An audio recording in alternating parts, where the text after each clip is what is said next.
Telangana party working president KTR గారి పిలుపు మేరకు మాజీ ఎమ్మెల్యే దివాకర్ రావు ఆధ్వర్యంలో స్థానిక ఫంక్షన్ హాల్లో దండేపల్లి లక్ష్మెట్టిపేట మండలాల బీఆర్ఎస్ పార్టీ సమావేశం ఏర్పాటు చేశారు.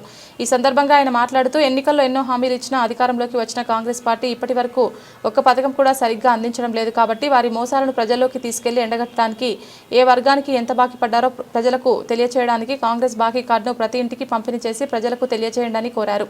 వచ్చే స్థానిక సంస్థల ఎన్నికల్లో కాంగ్రెస్ పార్టీ మరియు బీజేపీ పార్టీ రెండు పార్టీల అభ్యర్థులను ఓడించి ప్రజలు బుద్ధి చెప్పి బీఆర్ఎస్ అభ్యర్థులకు పట్టం కట్టాలని కోరారు. ఈ కార్యక్రమంలో రెండు మండలాల నాయకులు పాల్గొన్నారు.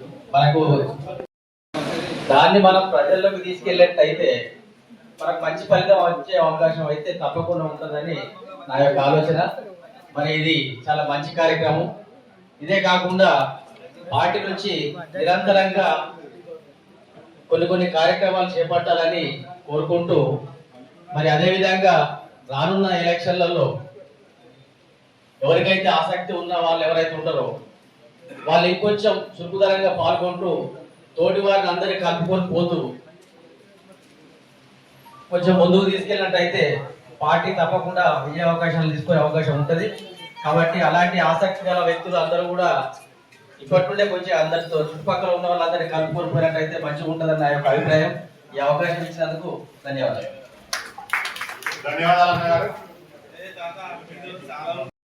మాట్లాడగానే పట్టుకోండి.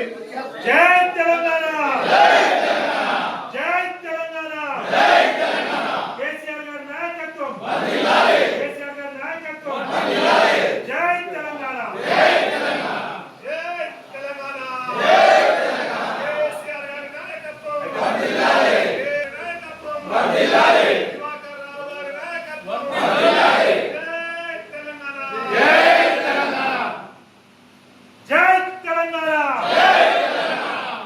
గారి నాయకత్వం,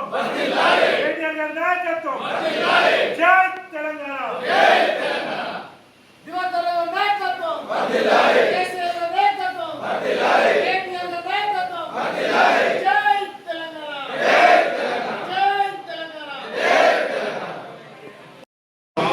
ఎందుకంటే ఇవాళ కాంగ్రెస్ పార్టీ అధికారంలో ఉందంటే కేవలం అబద్ధాలతోని మోసాలతోని ఆచరణ సాధ్యం కాని బడ్జెట్ లేని హామీలతోని వాళ్ళు అధికారంలోకి వచ్చి 22 నెలలు అవుతున్నాయి. సార్ కొంచెం ఫోన్ పంపిణీ ఇవాళ ప్రతి ఒక్కరు మనం గుర్తు చేయాలి. వాళ్ళ హామీ ఒక్కొక్క ఇంటికి ఒక్కొక్క మహిళా సోదరులకు ఒక్కొక్క తమ్మునికి అన్నకు పెద్ద మనిషికి ఎంత బాకీ పడ్డారు. ఇలా నిజంగా బాకీ పడ్డారు. వాళ్ళేమి 5 సంవత్సరాలు అమలు చేస్తా అనలే, 100 రోజులు అన్నారు. డిసెంబర్ 1వ తారీఖు అన్నారు. ఆకాశం అటు ఇటైనా సూర్యుడు వచ్చినా రాకపోయినా అమలు చేద్దామని గట్టిగా చెప్పింది. ఈ బాకీ కార్డు ఇది 6 గ్యారెంటీల కార్డు పట్టుకోమని ఇవాళ మన లెక్కల మంత్రి ఆ రోజు బట్టి విక్రమార్క గారు చెప్పారు. ఈ కార్డు చాలా జాగ్రత్తగా ఉంచండి అన్నారు. వీరు జాగ్రత్తగా ఉంచారు, వాళ్ళు అదే రోజు వాడేసి ప్రజలు జాగ్రత్తగా పెట్టుకున్నారు. వాళ్ళు నమ్మి కానీ అధికార ప్రమాణ స్వీకారం చేసిన మొట్టమొదటి చేసిన పని ఏంటంటే ఆ కార్డు తీసుకుపోయి చెత్తపుట్ట వాడేసారు కాంగ్రెస్. ఒకసారి నేనే మాట్లాడి కాదు, మీరందరూ కూడా ఇంట్రాక్ట్ కావాలి. నేను అడిగిన కొద్ది మీరు చెప్పాలి. ఇప్పుడు అంత గట్టిగా ఎట్లా చేయి తెలంగాణ అన్నామో అట్టనే ప్రతి ఒక్క కూడా మాట్లాడాలి. నెలకు మహిళా సోదరులకు 2500 ఇస్తా అన్నారు. 22 నెలలు అయింది.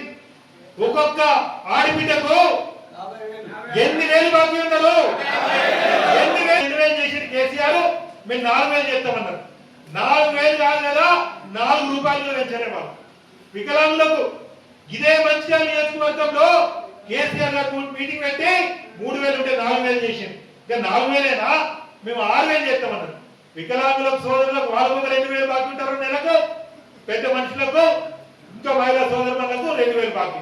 అంటే చాలా మంది దేశంలో ఎక్కడ లేకుండే ఆడబిడ్డకు పెళ్లి అయితే ప్రభుత్వం పైసలు ఇచ్చుడు ఎక్కడ. ఈ రోజు మంచి స్పందన వస్తుంది. ఎందుకంటే ఎన్నికల ముందు ఎన్నో వాగ్దానాలు ఇచ్చి వాగ్దానాలు నెరవేర్చలేదు. నెరవేర్చినందుకు రేపు స్థానిక ఎన్నికల్లో కాంగ్రెస్ వాళ్ళు వస్తే ఈ బాకీ కార్డు చూపెట్టి మీరు ఎన్నికల్లో అన్నాడు స్టాంప్ పేపర్ రాసిచ్చారు, మీరు ఇయ్యలేదు, మీకు ఎందుకు ఓటేయాలి అనేది అడగడానికి ఒక మంచి నిదర్శనం. ఒక మహిళ ఇది పెళ్ళైన మహిళ ఏమి జాగ భూమి లేకపోతే 22 నెలలకు 55,000 రూపాయలు బాకీ పడ్డారు. ఒక వితంతు కానీ వృద్ధురాలు కానీ వికలాంగులకి 22 నెలల నుంచి 2,000 చొప్పున అంటే 44,000 రూపాయలు బాకీ పడ్డ సందర్భం. ఈ రోజు రైతులు మన దగ్గర 69,000 ఎకరాల భూమి ఉంది. అందులో ఒకసారి ఎగబెట్టారు, 7.5 అని ఆరోగ్య పరిమితమయ్యారు.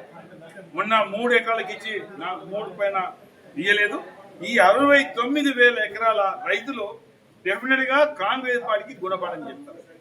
అదే కాకుండా మిగతా కార్యక్రమాలు అయితే తులం బంగారం విషయంలో కానీ ఈ లేకపోయినా దాదాపు ఏం లేకుండా 2,300 పైచులు, అదే కాకుండా కేసీఆర్ కిట్ 8,000 పైచుల మంది ఇవ్వలేకపోయారు. ఇవన్నీ కాంగ్రెస్ పార్టీ ఇచ్చిన వాగ్దానాలు నెరవేర్చలేదు కాబట్టి డెఫినెట్ గా కాంగ్రెస్ పార్టీకి వ్యతిరేకంగా ఓటేస్తారు.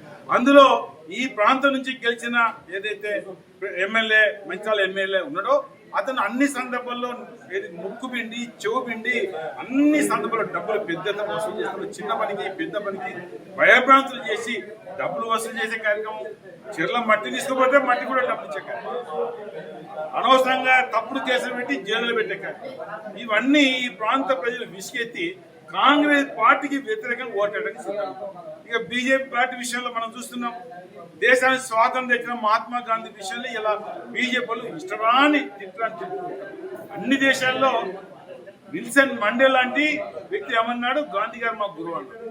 ట్రంప్ ఏమన్నారు, గాంధీ గారు మా గురువు అన్నారు. అంటే గాంధీ గారు బయట దేశాలు గురువు అంటే ఇక్కడ బీజేపీ నాయకులు తిరుగుతున్నారు. గాంధీ గారు దగ్గర వ్యక్తి దేశ భక్తుడు అంటున్నారు. ఇక ఎన్నో విధాలు జిఎస్టీ అని మాకు 15,000 లాభం జరిగింది నెల కంటే 8 సంవత్సరాల నుంచి 15 లక్షలు దోసుకున్నది కూడా ఇలా ప్రజలు గమనించి వాళ్ళకు కూడా కర్ర కాల్చి వాదం. ఇంకోటి బీజేపీ మాకు మందబలం ఉన్నదని పార్లమెంట్ లో ఏం చేశారు, 2 మాసాల వరకైనా కేసీఐ జైలు పడితే వాళ్ళ పదవిచ్యుతులేదని వాళ్ళు జీవో తీశారు. అంటే ఉద్దేశం వల్ల మా చేతిలో అధికారం ఉంది, ఏ ఎంపీనైనా ఏ ముఖ్యమంత్రి అయినా కేసు పెట్టి లోపడేసి వాళ్ళ పదవిని తీసే కార్యక్రమం ప్రజలు విశ్వసించారు. ఎందరో జైళ్లలో ఉండి జార్జ్ ఫెర్నాండెస్ లాంటి వాళ్ళు జైళ్లలో ఉండి వాళ్ళు ఎంపీలు గెలిచారు, అదేవిధంగా కేంద్ర మంత్రులు అయ్యారు. మరి అందరూ ఆనాడు ఎంతో మంది జైలు ఉంటేనే దేశానికి స్వాతంత్రం వచ్చింది. మరి జైలు పోతే నువ్వు పదవి తీసేద్దామంటే ఇది ప్రజలు విశ్వసించారు. ఒకటి కాంగ్రెస్ గుణపాఠం చెప్తారు, బీజేపీ గుణపాఠం చెప్తారు. బీఆర్ఎస్ అభ్యర్థులు అది జడ్పీటీసీ కావచ్చు, ఎంపీపీ కావచ్చు, ఎంపీటీసీ సర్పంచ్ కావచ్చు, మాకు నమ్మకం ఉంది, విశ్వాసం ఉంది. ఈ రూరల్ మండలంలో లక్ష్మీపేట కావచ్చు, దండపల్లి కావచ్చు, ఆజ్పూర్ కావచ్చు 100% మా అభ్యర్థులు పెద్ద ఎత్తున గెలుస్తారని నమ్మకం విశ్వాసం ఉంది.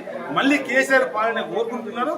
కేసీఆరే మళ్ళీ ముఖ్యమంత్రి అయితే ఈ ప్రాంతం అంతా సస్యశ్యామలం ఉంటుందనే ప్రజల విశ్వాసాన్ని ఈ రోజు మా కార్యకర్తలు చెప్పడం.